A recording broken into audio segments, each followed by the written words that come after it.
What is autism? What are some common characteristics? Not everyone with autism is the same. Let's bring some awareness to autism. I will be sharing some highlights today. Hi guys, my name's Natasha, and as I explained before, I am a speech language clinician. I have about 2 to 3 years of speech therapy experience, and in addition to about 5 to 7 years in experience with autism. I've worked for an autism resource center.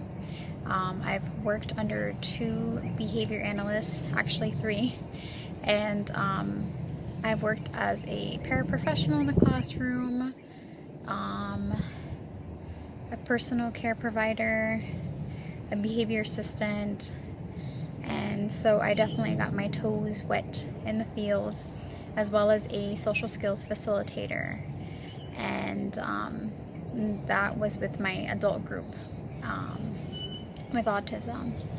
And so basically, autism spectrum disorder is a neurological disorder that affects, they say, between 1 in 66 to 1 in 88 individuals. The statistics keep changing.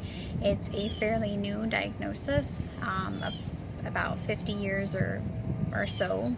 Hasn't been on the market for a long time. That's why there's still a lot of research that needs to go on to kind of figure out the causes. They say that most likely if you have a parent that has autism, there's a huge genetic factor that your child could possibly have autism.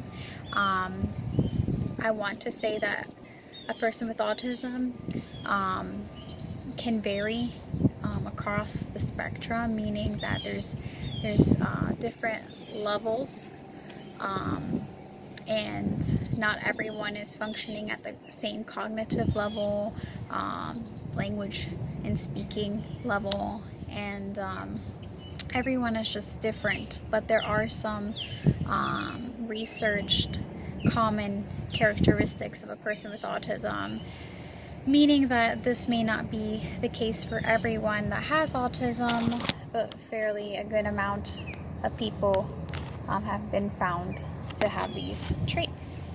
So when I'm speaking of these, don't get too mad at me if you know someone that doesn't have this.